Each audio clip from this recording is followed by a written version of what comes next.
Bismillahirrahmanirrahim. Kalau mengenai kegiatan operasionalnya, Ustaz, bisa dari situ juga atau bagaimana, Ustaz? Boleh. Cuman saya kalau untuk hal seperti ini saya lebih prefer, lebih menyetujui kalau ada badan wakaf. Anda beli sebuah ruko, sebuah tanah atau sebuah kebun dengan wakaf kaum muslimin. Kaum muslimin siapa ingin berwakaf untuk beli ruko di jalan X, ya, harganya umpamanya 2 miliar. Tapi hasil dari mengontrakkan ruko ini 100% untuk mengelola dakwah ini, pihak profesional dakwah ini. Ya, yang ruko ini statusnya wakaf kaum muslimin. Kalau nanti dia diperbaharui, tetap dari uang wakaf, dari sebagian dari dana tadi, umpamanya sewa, beli 2 miliar. 2 miliar berapa sewanya berarti itu? Per bulan sampai 10 juta. Biasanya berapa? 5% dari harga kan ya, per tahun. Gitu.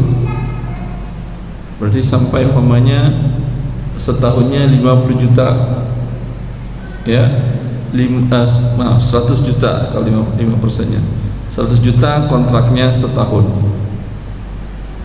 Dari 100 juta ini 50 juta untuk operasional dakwah ini, yang 50 juta untuk maintenance gedung, sehingga sumber wakaf tidak berkurang untuk mendapatkan hasil tadi. Ini lebih baik daripada sekedar donasi biasa.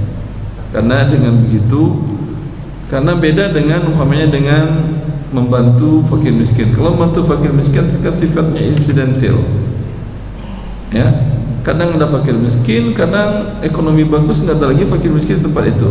Tapi kalau dakwah tidak boleh berhenti. Orang mau kaya, mau miskin, mau maju, mau mundur, tetap dakwah terus jalan. Ini penting, harus pendanaannya yang stabil dan terus berkelanjutan, berkesinambungan. Oleh karena itu, dari masa dahulu kaum muslimin untuk lembaga-lembaga pendidikan umumnya mereka memberikan dana wakaf pendidikan. Seperti di Al-Azhar. Al-Azhar itu dari SD, SMP, SMA sampai S3 gratis.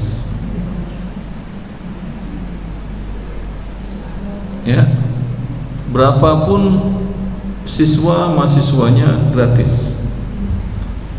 Yang namanya operasional pendidikan murah atau mahal? Pasti mahal. Lalu dari mana mereka menutupi operasional ini? Dari wakaf kaum muslimin dari abad ke-7 Hijriah. Yaitu kaum muslimin mewakafkan kebun-kebun kurmanya di sekitar bantaran Sungai Nil.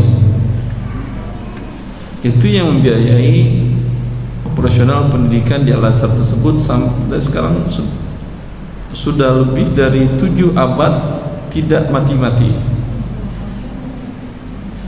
Kalau sebuah pesantren berdiri selama 100 tahun, alhamdulillah.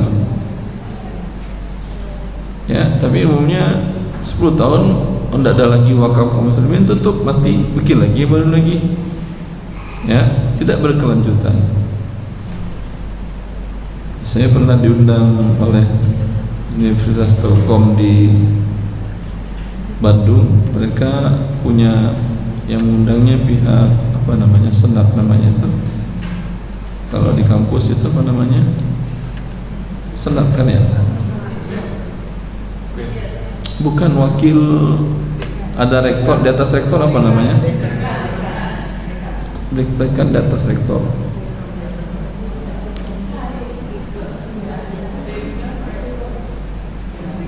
Di atas rektor apa namanya? Kalau di Arab saya tahu namanya Majelis Jami'ah. Artinya dewan komisaris kampus. Kalau kampus namanya bukan senat. Kalau DPR namanya senator kan ya. Terserah Anda lah. Yang jelas dia di atas di atas rektor, diminta karena dia memegang kebijakan pengembangan, mengangkat, menurunkan rektor. Minta saya menyampaikan diskusi kepada mereka sebagai sumber narasumber. Mereka ingin membuat wakaf universitas. Saya jelaskan tentang wakaf. Mereka membahas tentang wakaf pendidikan, wakaf al-Azhar. Ya, kalau di Saudi Arabia mereka tidak perlu wakaf karena negaranya sumber daya minyaknya besar. Tetapi sekarang ketika minyak turun dan segala macam bermasalah, ya, wakaf tetap dibutuhkan. Dan Raja Abdul Aziz sudah membuat wakaf untuk Masjidil Haram dan Masjid Nabawi. Zam-Zam Tower itu di atas tanah wakaf Raja Abdul Aziz. Bentuk akad antara pemilik tower dengan pemilik lahan tanah adalah BOT, Build Operate Transfer. Artinya pemilik tanah menggratiskan gedung sewa tanah selama 20 tahun. Bukan menggratiskan, imbalan dari sewa tanah adalah gedung. Artinya dia minta pemilik wakaf, pengelola wakaf mengatakan siapa yang bisa bangun gedung dengan spek seperti ini, spek tertentu, dengan spek tertentu bangun gedungnya, dan selama itu tidak membayar sewa, tapi sewanya adalah pakai gedung. Setelah 20 tahun kami terima. Paham? Tanah berarti tidak hilang dan tanah dapat gedung. Bagus atau tidak? Baguslah. Diperkirakan setelah nanti serah terima, sudah berjalan 7 tahun lebih, lebih 7 tahun, sudah 10 tahun lebih. Diperkirakan setelah serah terima itu kering minyak di Arab Saudi. Untuk operasional Masjid Haram dan Masjid Nabawi tidak butuh uang dari luar lagi. Yang jelas Anda tahu Masjidil Haram dan Masjid Nabawi tidak ada kencelengan, ya.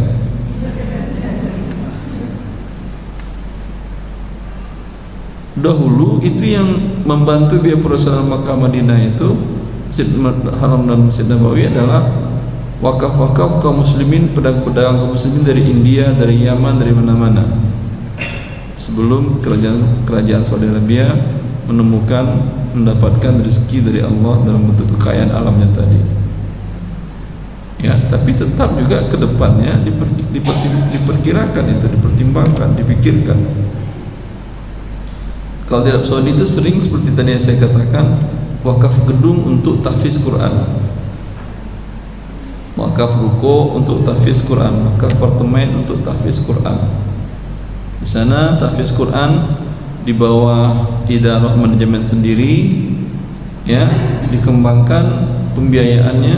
Di sana anak-anak di masjid-masjid ada biasanya laqah-laqah hafiz Quran, tahfiz Quran, tahsin dan tahfiz Quran gratis, dan anak-anak tinggal orang tuanya memberitahukan pihak DKM masjid tempat rumahnya, nanti jam sore sebelum asar anak pulang sekolah dijemput oleh kendaraan bus atau minibus tahfiz Quran, tahfiz Quran tadi.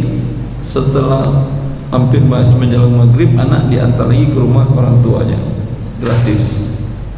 Dan hari libur Sabtu Ahad anak-anak dibawa pergi rihlah wisata oleh guru-guru tahfiz Qurannya tadi. Untuk biaya ini pasti biayanya besar, kan, ya? Besar atau tidak? Besar. Dari mana biayanya? Seperti yang saya katakan tadi, mereka minta mengumpulkan wakaf kaum muslimin. Mereka ingin beli gedung X atau tanah X atau beli apartemen X, kemudian menjadi milik mereka, milik lembaga tahfiz Quran ini, sekretariat. Nanti hasil dari menyewakan gedung-gedung ini untuk biaya operasional tahfiz Quran tadi, sehingga nggak perlu minta-minta lagi dan berkelanjutan. Wallahu a'lam. Waltakum minkum ummatun إلى الخير ويأمرون بالمعروف وينهون عن المنكر وأولئك هم المفلحون.